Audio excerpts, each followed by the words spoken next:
Assalamualaikum, salam Malaysia Madani bersama saya Mazrona Kalinggalan dalam Berita Pagi Sabah edisi Khamis 6 April 2023. Ketua Menteri Datuk Seri Panglima Haji Jinor menyifatkan keputusan Kabinet Kerajaan Persekutuan untuk mendedahkan laporan akhir nahas pesawat Sabah Air pada tahun 1976 sebagai satu kelegaan. Nahas dikenali sebagai Double Six telah mengorbankan Ketua Menteri ketika itu, Tun Fuad Stephens bersama rombongannya termasuk beberapa ahli Kabinet Negeri di Sembulan. Datuk Haji Ji dalam kenyataannya berkata tindakan berkenaan akan merungkai tragedi yang menimpa 11 individu yang terkorban itu. Ia akan memberi kelegaan bukan sahaja kepada keluarga mangsa, malah seluruh rakyat Sabah. Tambah beliau, kerajaan negeri akan menerima penemuan melalui laporan berkenaan dengan hati terbuka. Dalam kejadian pada 6 Jun 1976, pesawat yang dikendalikan Sabah Air membawa rombongan berkenaan dalam perjalanan dari Labuan terhempas di Sembulan ketika menghampiri lapangan terbang antarabangsa Kota Kinabalu. Pembayaran sumbangan tunai Rahmah STR Fasa 2 secara berperingkat yang bermula semalam sememangnya dinanti-nantikan para penerima. Rata-rata mereka yang ditemui bersyukur dengan bantuan ini kerana dapat membantu dalam persiapan menjelang Syawal. Perasaan bagi saya betul-betul mengucapkan terima kasih kepada kerajaan kerana bagi bantuan mengurangkan beban bagi yang kurang berkemampuan, bagi yang macam kami bujang. Bagi terima kasihlah pada kerajaan kerana mengurangkan beban. Terima kasih. Sebagai suri rumah ni kira syukurlah juga ada juga untuk rakyat ni kan. Jadi orang bilang macam saya ni lama sudah tidak bekerja semenjak Covid lagi sampai sekarang, kira syukurlah dapat meringankan beban lah orang bilang. Terima kasihlah pada kerajaan karena memberi sumbangan kepada golongan yang berpendapatan rendah dan orang tua kan. Jadi boleh juga lah membantu untuk meringankan sikit bebanan, memandangkan kos hidup pun tinggi sekarang. Jadi sekali lagi terima kasihlah pada kerajaan. Saya pun berterima kasih kepada kerajaan kita sekarang. Memahami kita punya kesusahan, bolehlah untuk pakai untuk membeli raya kuih ke apakah segala-galanya lah. Saya berterima kasihlah kerajaan sekarang. STR Fasa 2 membantu lebih 8.7 juta golongan B40 seluruh negara, melibatkan peruntukan berjumlah 1.26 bilion ringgit. Pembayaran dikreditkan ke akaun berdasarkan maklumat penerima yang dikemukakan Lembaga Hasil Dalam Negeri. Manakala penerima secara tunai digalakkan membawa kad pengenalan masing-masing bagi tujuan pengesahan di cawangan Bank Simpanan Nasional. Sebahagian peruntukan 2 juta ringgit yang disalurkan kerajaan negeri kepada Universiti Malaysia Sabah UMS pada Mac lalu adalah untuk dana Living Lab atau makmal hidup universiti berkenaan. Ia berupaya mencetus inspirasi, mencipta inovasi bermanfaat kepada masyarakat dan industri selaras tema UMS sebagai peneraju masyarakat berinovatif. Menurut Naib Chancellor UMS Datuk Dr. Kasim Mansur, makmal hidup merupakan pendekatan kolaboratif inovasi melibatkan pelbagai pihak berkepentingan dan sering digunakan dalam bidang bandar pintar, penjagaan kesihatan, kelestarian dan pendidikan. UMS memulakan pembangunan makmal hidup sejak 2022 dan kini mempunyai 10 makmal antaranya Astif Kreatif, Pendidikan Perubatan Luar Bandar, Perhutanan dan Bioteknologi.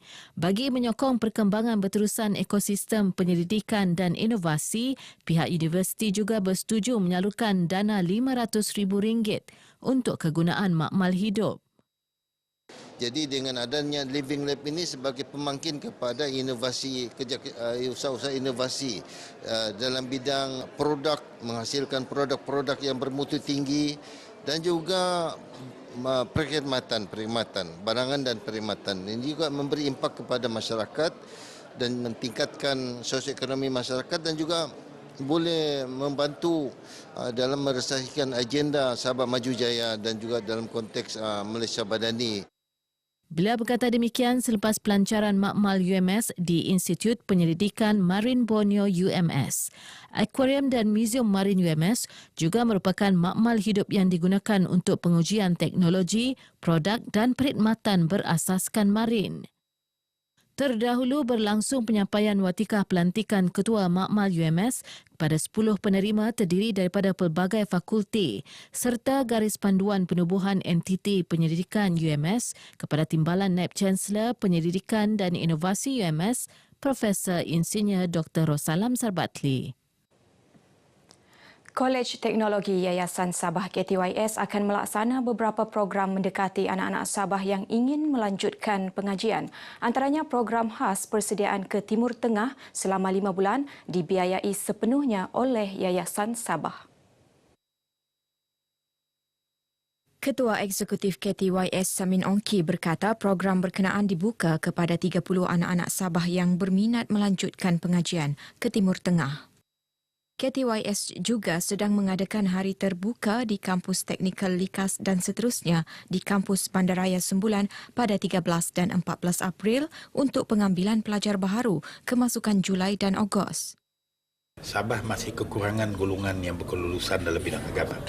Jadi kita memang masih memerlukan dan kerajaan negeri melalui apa yang ditegaskan oleh Amat Berhormat Ketua Menteri akan terus menggalakkan anak-anak Sabah untuk belajar ke Timur Tengah.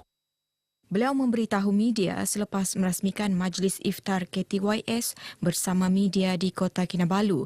Ia diadakan bagi menghargai sumbangan rakan media yang membantu menyebarluas maklumat mengenai fungsi perkhidmatan serta inisiatif KTYS.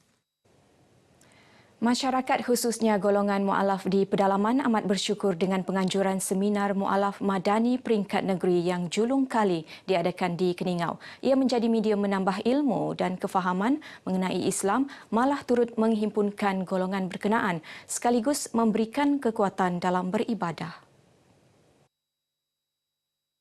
Kita di negeri Sabah ini berbilang kaum, berbilang kepercayaan dan agama.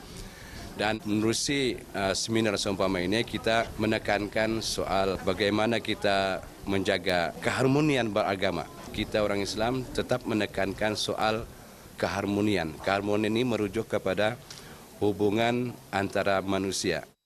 InsyaAllah Jabatan Pendidikan Sabah akan terus memberikan kerjasama kepada segala usaha dan juga inisiatif yang dibuat oleh masyarakat Islam dalam usaha untuk memartabatkan agama Islam di negeri Sabah khususnya. Kebaikan bagi ini seminar memang memang membimbing kita, lepas tu kita dapat puasa juga sampai berbuka lah, sama dapat maklumat banyak tentang seminar ini.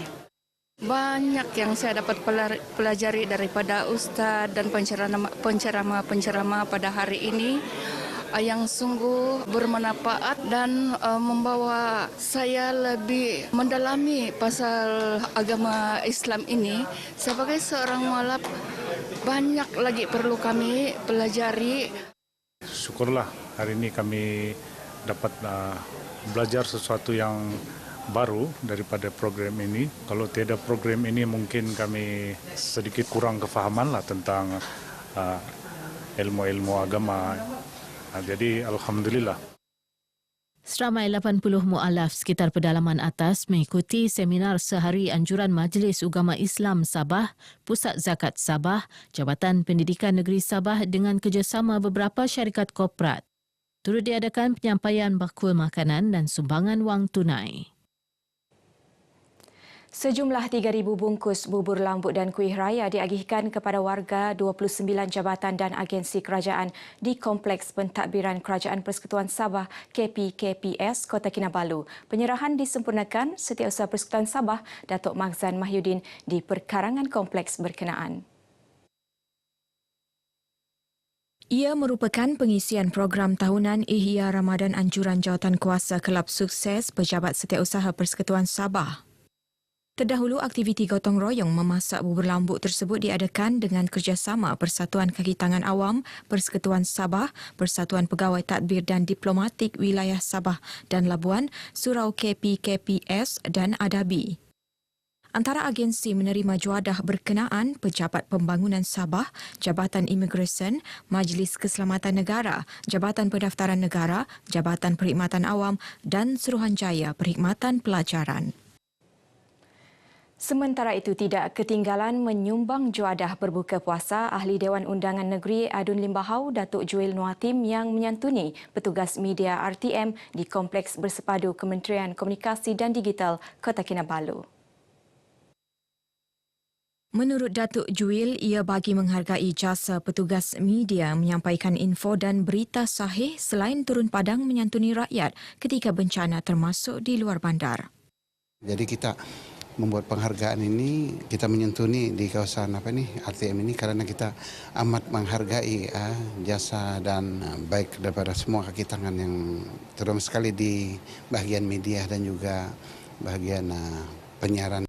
Datuk Juil turut berkesempatan melawat sekitar kompleks berkenaan diiringi Timbalan Pengarah Penyiaran Sabah Aminah Samsudin Mohamad dan Barisan Pengurusan RTM Sabah. Sebanyak 1,000 penyertaan disasarkan bagi SUDC Zalam Keamatan Fun Run yang akan berlangsung pada 28 Mei depan di Kinarut Papar. Ia merupakan kerjasama Sabah Urban Development Corporation, SUDC, Pemaju Perumahan Zalam, Sundaran Berhad dan Kelab Velocity Running. Selain bagi menyemarakkan sambutan Pesta Keamatan, acara larian ini bagi merapatkan hubungan komuniti sekitar. Pendaftaran peserta akan dibuka sehingga 27 Mei atau sebaik saja penyertaan mencapai 1,000 orang.